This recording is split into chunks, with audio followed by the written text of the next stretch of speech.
All right, back to the prediction videos. Good morning, it's Uncle Lou here. That's right, it is me, Uncle Lou, live on YouTube for you.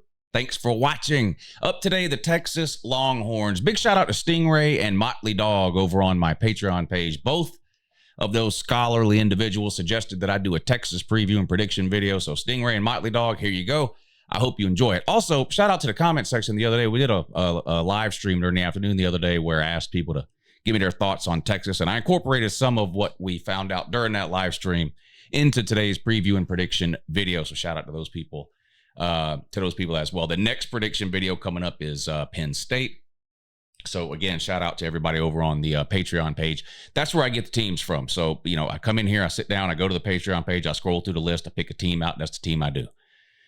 So if you're on the Patreon page and you haven't been over there yet to leave a comment to let me know what team you want to do, you need to do it quick because the list is getting really, really long. The link to the Patreon page is in the description of this video. Just click that link. It'll take you there. You'll see the post talking about the prediction videos. You'll see all the comments where people are commenting what team they want me to do. Leave your team there, and we'll get to it as quick as we can. Texas Longhorns. All right, let's go. Steve Sarkisian entered his fourth year as Texas head coach. And it's been a pretty steady progression for Sarkisian at Texas in his first 3 years, getting better each year that he's been there. Of course, last year, culminating in a trip to the playoffs before losing in the first round. But let's go back to the beginning. He took over a Texas team that really had been down for a while. So lots of disappointing seasons over the last 15 years or so for the Longhorns. And in his first year, it wasn't great. They went 5-7. The next year, they made a bowl game and finished 8-5. And then, of course, last year, they finished 12-2. There were only 2 losses coming to Oklahoma in the regular season, which, of course, stings. Texas never wants to lose that Oklahoma game. But it made them feel a little bit better when they were able to get into the playoffs. They had a big win against Alabama early in the year, won the Big 12 title game, and punched their ticket to the playoffs before losing, of course, to Washington in the first round. All right, let's take a look at Texas offense. What's coming back? What did they lose? What sort of offense can we expect from the Longhorns this season? Well, quarterback Quinn Ewers is back. That's great news. He led that offense to 35.8 points per game last year, so a pretty good offense. That's the good news. Bad news, they lose almost every primary weapon other than Quinn Ewers from last year's offense. They lose 3 really good wide receivers. Worthy, A.D. Mitchell, and Whittington are all gone off to the NFL. All right, they lost their starting tight end. Sanders was his last name. Was it Jonathan? No, not Jonathan. Jatavian. But anyway, they lose their starting tight end. He was first team Big 12. They lose Jonathan Brooks, running back, 1,000-yard running back. Now, they've been recruiting well, so they've got a lot of talent sort of backfilled in the pipeline, ready to step in. And, of course, in the age of the transfer portal, Texas is taking advantage. They brought in several wide receivers that I expect to see significant playing time this year for Texas, including, of course, Isaiah Bond from Alabama. They brought a tight end in from Alabama, Nye Black. He was a backup at Alabama, but they bring him in through the portal as well. So new look wide receiver core for Texas in 2024. Some good news on the offensive line. They get 4 starters back, so that's good. 4 of the 5 starters return, so offensive line should be a strength for Texas this year. As far as who's going to be running the ball behind that offensive line with Jonathan Brooks off to the NFL, well, Jaden Blue is back, and C.J. Baxter are the 2 running backs. Blue averaged 6.1 yards per carry. C.J. Baxter 4.8 yards per carry. So we'll see how they do this year, but they should have a pretty good offensive line to run behind. Now, Quinn Ewers, got to stay healthy. He's a Heisman candidate. He's one of the best returning quarterbacks in all of college football. It really comes down to maybe him, Carson Beck, Shedeur Sanders. Those are the quarterbacks that, you know, when you look up lists of like best returning quarterbacks in college football, those are 3 names that you tend to see towards the top of most lists. Quinn Ewers is on the top of some of those lists. He's second on some, third, fourth, whatever the case is. But however you want to look at it, he's one of the best 3 or 4 returning quarterbacks in all of college football. But he has had a problem staying healthy, at least over the course of the entire year. Now, the good news is he hasn't really had any significant injury. He hasn't had to miss significant amounts of time during the season. But Texas has had to play a number 2 quarterback in each of the last couple of seasons while Quinn Ewers has been the starter. And, of course, with Malik Murphy, Texas backup last year, hitting the transfer portal, that puts Arch Manning there at QB2. Very highly rated. Everybody wanted him. Everybody was recruiting him. Of course, the famous last name. Kind of controversial. You got a lot of people that, oh, he's overrated. He's only, the only thing he's good because of his last name. I happen to think he's pretty good. He's not going to beat out Quinn Ewers for a starting job this season, obviously. But I think Texas is in pretty good shape. If you want to just look at like QB rooms where you're not just talking about comparing starting quarterbacks from team to team, but maybe like quarterback rooms overall from team to team, Texas is in pretty good shape with Arch Manning kind of waiting in the wings there. But like I said, Quinn Ewers has had a hard time staying healthy over the course of the season. So if something were to happen, we'll get our first sort of real look at Arch Manning. Over on the defensive side of the ball, a good year for Texas over there, too. They were third in the country against the run, but they lose a lot in the middle of that defense, especially along the line. Outland Trophy Award winner, gone. Byron Murphy, the defensive tackle, gone. Big 12 defensive lineman of the year. They do get Anthony Hill Jr. back in the middle line at middle linebacker, and he should be really, really good this year. They got a couple of corners I really like, including Malik Muhammad, who could have a breakout year for the Longhorns this year. And just like on offense, they utilized the portal to bring in some talent at all three levels of that defense. They brought in a defensive tackle from Arizona, a safety from Clemson, and probably the best of the bunch, or what could potentially have the biggest impact of the transfers on defense for Texas, is an edge rusher from UTSA. Now, a group of five school, but he had 14 sacks last year, and literally every team in the country that was looking for outside linebacker / defensive end / third down pass rushers, whatever you want to call that sort of hybrid position that plays on the outside, every single team that was looking for somebody to fill that role wanted Trey Moore from UTSA. He lands with Texas. He could have a really big year for the Longhorns in 2024. Overall, what types of return and production does Texas have for 2024? This is a number, a metric that we've looked at on every single team that we've done a prediction for. It doesn't tell you 100% for sure whether a team's going to be good again in another year, but it gives you a pretty good idea of how much of the talent from the previous year they have returning for the current year. And when it comes to returning production, Texas was 25th overall, which is not bad. Again, especially in a situation like Texas, and you could put maybe, Bama, Georgia, Ohio State, whatever teams that consistently are recruiting within the top 6, 7, top 10, whatever. Those teams are going to be more likely to be able to replace production from year to year than teams that don't recruit as high. Again, that's not a hard and fast rule, especially with the transfer portal. A team that doesn't recruit great but happens to lose a really good quarterback, let's say, has an opportunity to go into the portal and bring in another really good quarterback. But generally speaking, the better you recruit, the better your chances are of replacing returning production or production that's not returning. So 25th in the country, they returned 74% of their offensive production. Now, that's obviously because Quinn Ewers is back. So they lose the wide receivers, they lose the running back, but, quarterback touches the ball on every single play. He's responsible for a high percentage of any offense's overall production. So 74% of their offensive production is back. 66% of their defensive production is back. Again, if you're looking for sort of a concern for Texas, even though they lost a lot offensively, I don't have a lot of concerns about Texas offense. I really like Quinn Ewers. I think they're going to be okay at the wide receiver position. I don't think they're going to be as good overall at the wide receiver position as they were last year, but they were elite level last year at the wide receiver position. I mean, Ohio State, Washington, they're in that conversation last year with the teams with the best wide receiver groups in all of college football. So it would be hard for anybody to sort of replace that from year to year, but I do like the wide receivers they brought in. Now, Isaiah Bond never really broke out at Alabama. He had some big plays, he had some big moments, but he never really lived up to the sort of next guy in line hype that was placed on him by Alabama fans and some people in the media and things like that. Sometimes a change of scenery can be good. I still think he's got a lot of potential to be a really good wide receiver. But even if he is a really good wide receiver and lives up to all that hype and potential, I still think overall the wide receiver core not quite as good at Texas as it was last year. But I do like the running back situation. Jonathan Brooks was good and he's gone, but I like the two guys they have there in C.J. Baxter I'm drawing a blank again on the other guy's name. What's the other guy's name? Somebody help me out. I can't believe I'm drawing a blank on Blue, Jaden Blue. Thank you. Anyway, I think Texas will be fine on offense. I'm a little concerned about the wide receiver room, but it's splitting hairs there. Defensively, they could have some issues on the interior of the defensive line. I really like that linebacker Hill. I really like the edge rusher on the outside they brought in from UTSA, but I don't think they can replace that defensive tackle, Byron Murphy. I don't think they have another one of him kind of in line to go there.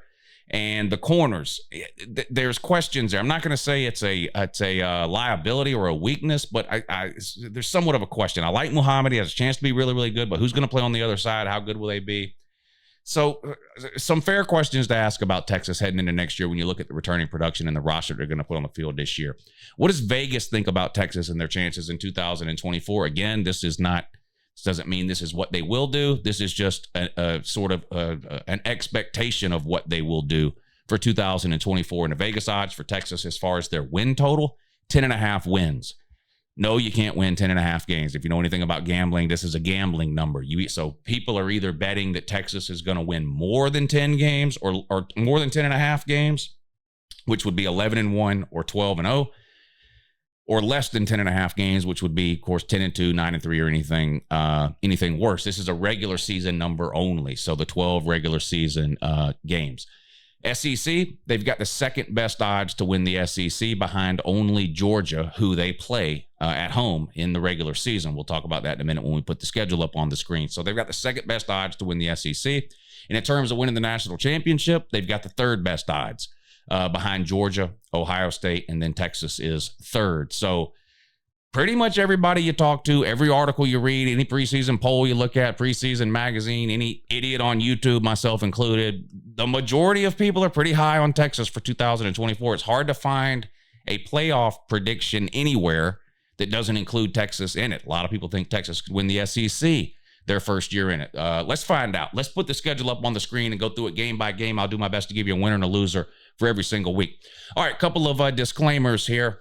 I don't think anyone's going undefeated in the SEC. So I'm just going to start right there as a baseline. I've done several SEC team prediction videos already. So, I've yet to predict an SEC team to go 12-0, and it's not going to happen in this video either. I don't think any SEC team, Georgia, Texas, Bama, Ole Miss, Tennessee, Missouri, whatever the front runners are, whoever you think the best teams are, I don't think anyone's going undefeated in the SEC. So I'm kind of starting there with Texas and every other team that I do. The other thing I do when I look at the schedule is I look for difficult road games. I look for stretches of difficult games in a row, and maybe any trap games we can find. So first thing that jumps out here is a non-con game early in the year on the road at Michigan, defending national champion, 15-0.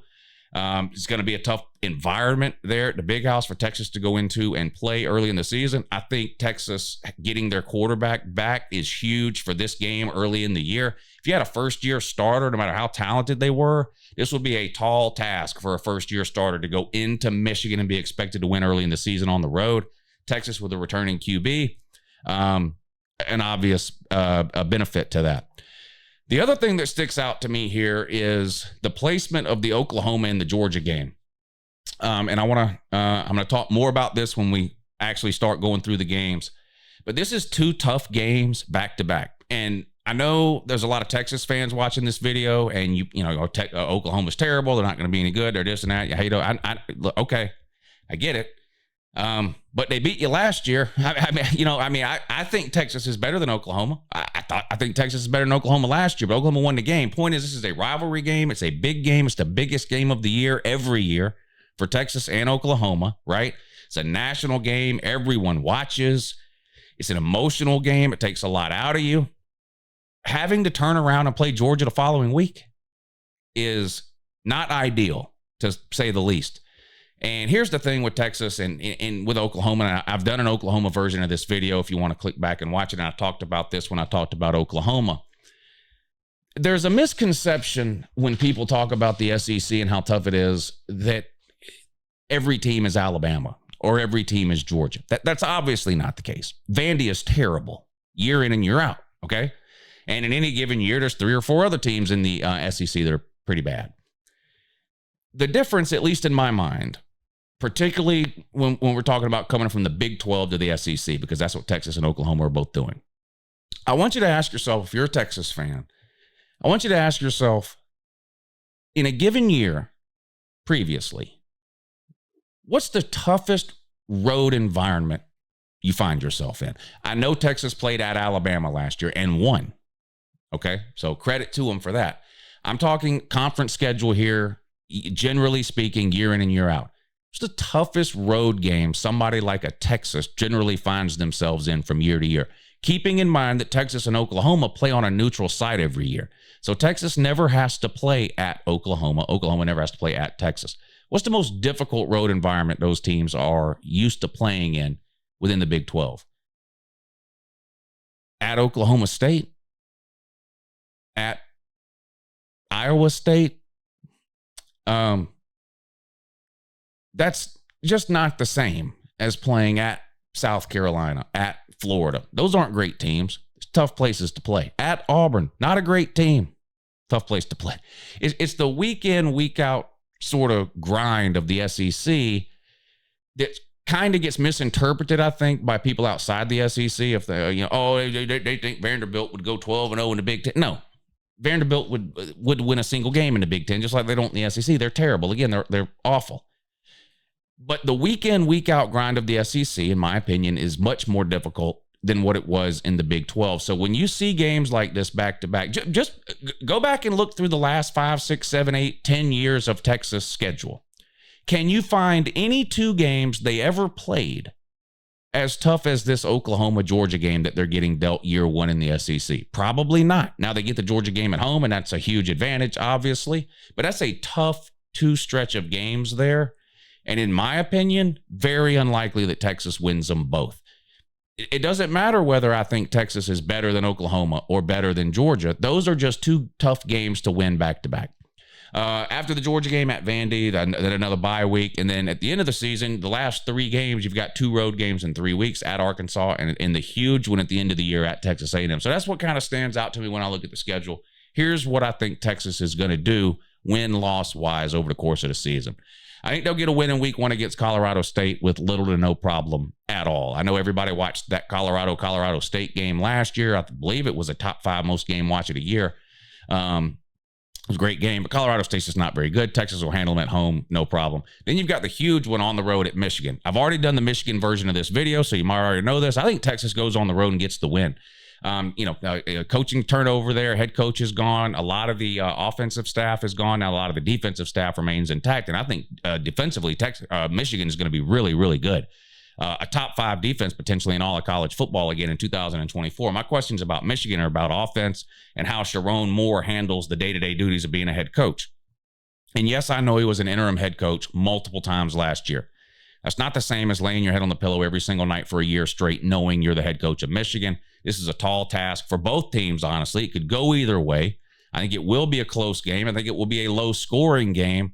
I trust Texas offense right now behind Quinn Ewers to get this done in a close game on the road at Michigan. Hostile environment. I'll take Quinn Ewers over whatever quarterback Michigan is putting out there. I guess most likely Alec Orji. I think Texas wins a close one on the road at Michigan. They're 2-0. Come back home, play UTSA. They're a good Group 5 school, good story. They shouldn't be competing with Texas, and I don't think they will. Texas will be 3-0. Louisiana Monroe, 4-0. You'll beat them, no problem. And then your SEC schedule starts. Your first ever SEC conference game comes at home against Mississippi State, a team that I think is probably the second worst SEC team in 2024, maybe behind Vandy. Maybe Florida's in that conversation too, but you get them at home. Coaching turnover again. This is their 3rd head coach in the last 3 years, due, of course, to the untimely passing of Mike Leach. I think Texas gets the win in their first ever SEC game. They're on a roll. They're 5-0 heading into their first bye week. Then you come out of that bye week and you've got that tough 2-game stretch that we talked about. If you were watching my channel last year, you know I picked Texas to beat Oklahoma in the regular season. It was one of the best games of the year. It was unbelievable. It came down to the wire, and Oklahoma got the win. And I sort of infamously went on video the next day, congratulated Oklahoma on the win, and then said if they played again tomorrow, I'd pick Texas again. I think that became clear over the course of the season that Texas was just a better team than Oklahoma last year. The better team doesn't always win, and we understand that. That's one of the reasons and one of the things that makes college football so great. The games aren't played on paper. You actually have to line up and do it on the field. And hats off to Oklahoma for getting the job done last year, but to me, Texas was a better team. I think they're a better team this year. I think you got the revenge factor. I've got serious questions about Oklahoma's offensive line heading into 2024. They've got a first-year starter in Jackson Arnold, who's got a lot of talent and potential, but he looked terrible in the bowl game when he played. And I just, again, even if you want to just break it down to pretend it's going to be a close game and just, who's going to be the better quarterback in this game. Last year, it was Dylan Gabriel outplayed Quinn Ewers last year. I think this year, Quinn Ewers gets it done. I think they beat Oklahoma. They keep it going. They're on a roll, 6-0. And then they come back home and they have to play Georgia. And I'm not even going to beat around the bush. I think they lose to Georgia. If Texas and Georgia played 10 times this year, they'd probably go 5-5. I think these are two of the best 3 teams in the country. And if the Georgia game fell anywhere else on the schedule, I would pick Texas to win. I'm only picking Georgia to win this game because of where it falls on the schedule. A big emotional rivalry, revenge game the week before. Then you got to come home and play Georgia. And I just think Georgia gets it done on the road. I think this will be a great game. Kind of like the Michigan game. I think this could go either way. This is going to come down to the Michigan and Georgia game, in my opinion, in terms of whether or not Texas finishes 10-2 or 11-1, or 12-0 if you're somebody that thinks maybe they can go 12-0. I think it's going to come down to those 2 games. I don't think there's anybody else on this schedule who's going to compete with Texas. So just be including Oklahoma. Okay. So I'm just splitting the difference here. I'm giving you the win against your rival. It's a revenge game. To me, I think you're clearly better than Oklahoma. I don't think you're clearly better than Georgia. You may be better than Georgia, and it's close. It's very close. These are 2 of the best teams in the country here. I'll even give you the benefit of the doubt if it make you feel better and say, okay, maybe you are better than Georgia. But again, you were better than Oklahoma last year. You lost to them. Just being better isn't enough. You got to win the game. And because of where it falls on the schedule, and that's the only reason, because of where it falls on the schedule, I'm giving Georgia the win. Texas' first loss of the season. Heading into a road game at Vandy, you'll rebound there. That's a get-right game. No problems there. You'll win. Then you get your second bye week. Come out of that, you got 4 straight SEC games to close out the season. You host Florida. They're terrible. You will beat them at home with little to no problem. They might not even have a coach by the time this game is played. Billy Napier is dangling by a thread there. The recruiting has fallen off a cliff. They're likely to be sitting on about 4 wins at this point in the season, if that. I think Texas will beat Florida at home, no problem. On the road at Arkansas, loss. I think Arkansas catches Texas napping here. This is, look, you played Arkansas 10 times, you'd beat them 9. It's on the road. The weekly grind can catch up with you. We don't know what's going to happen injury-wise. There's a million different what-ifs I could go through on what this is. Here's the reality. I am probably picking every team in the SEC to do 10-2. Maybe Bama, Georgia, maybe like somebody like an Ole Miss might end up at 11-1. You can beat Arkansas. That's obvious. Hell, you can beat Georgia. That's obvious. You could lose to Oklahoma and you could lose to Michigan. So if you want to get bogged down in the individual losses that I'm picking here for Texas, that's okay. I think you lose to Arkansas, and then I think you close out the season with wins against Kentucky and on the road at Texas A&M. Let's talk about the Texas A&M game, and then I'll get back to the losses. To me, this is the best game of the year, Texas and Texas A&M. I have embraced the changes that have come along in college football for the most part, expanded playoff, conference realignments, transfer portal, NIL. Wasn't happy about all of it, but I've kind of learned to embrace it and sort of you get on board or get left behind type attitude. I mean, what am I going to do? Stop watching college football? No. Nothing's perfect, including college football, and I've sort of made the decision to just kind of go with it. But the one thing that still just I can't understand, it bothers me, it is when these rivalry games get taken away from us for no reason. And I know a lot of feelings were hurt and things were said and all that when Texas A&M left the Big 12 to move to the SEC. But it's just a shame that adults couldn't get together in a room. The amount of money that has been lost. And look, let's be real. That's what's driving college football is money, the bottom line, the almighty dollar. The amount of money that Texas has lost out on, Texas A&M has lost out on, TV networks have lost out on, by taking away the Texas A&M game from us as fans every single year is, you couldn't count that high. This was one of the greatest and best rivalry games of my lifetime growing up watching college football. I sort of became a college football fan in the mid to late 80s and continued to watch on through the 90s. And I watched this game every Thanksgiving weekend from as far back as I can remember till the minute they took it away from us. And I know all rivalry games are important to the fan bases involved in the game, like Louisville and Kentucky, right?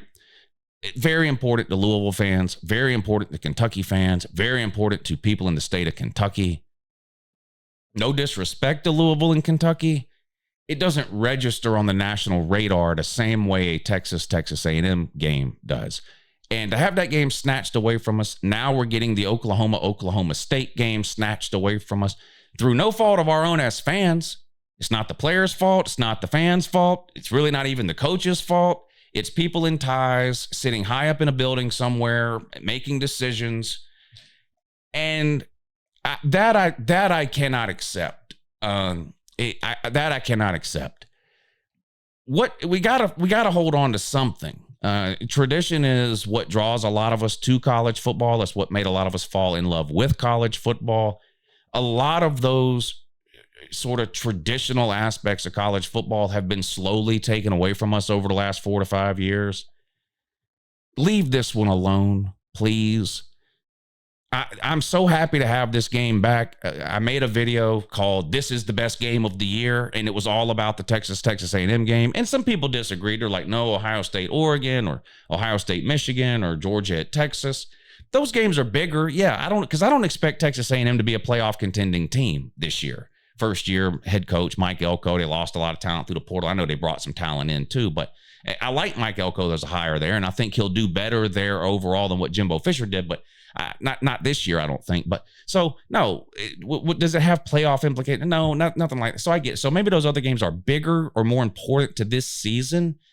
But this is the best game of the year to me. This brings me back to my childhood, to Thanksgiving, to being out of school, the cold weather, all that. This is everything that's right about college football.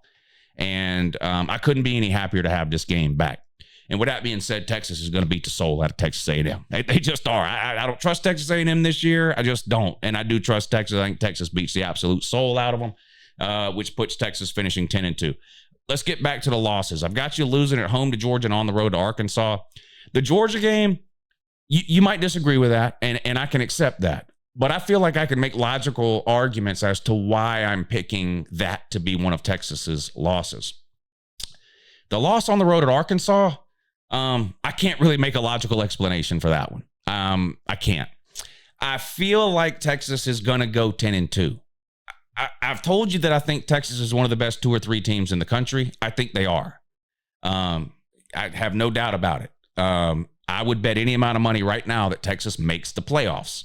Will they win the SEC? They could, because 10-2 might get them in to the SEC championship game. 11-1 would definitely get them in my opinion, to the SEC championship game. In fact, I would not be at all surprised to see Texas go 11-1, potentially a loss to Georgia, and then a rematch with Georgia in the SEC championship game, depending, of course, on what happens with teams like Alabama, Ole Miss, maybe to a lesser degree, Tennessee and Missouri. But yeah, to me, you got kind of, I think Georgia and Texas are have sort of separated themselves at the top of the SEC for this year. Below that, I think you've got Alabama and Ole Miss. And then maybe one rung below that, I would put maybe a Tennessee and a Missouri. I don't think anybody else in the SEC has a chance to make or have any say-so in who makes the SEC championship game. To me, it's down to those 6 teams. I wouldn't be surprised to see Georgia and Texas have a rematch, like I mentioned. But this is what I'm going to go with. It is hard to win week in and week out in the SEC. On the road at Arkansas will be a more hostile environment than any Big 12 road environment Texas has ever played in, period. It's just a reality. I'm not propping up the SEC for no reason. I don't do anything like, I'm just here to tell South Carolina. You don't play South Carolina. South Carolina could be 0-10. You go there in November at night, there's going to be 85,000 people there, and they're going to be screaming like they're 100-0.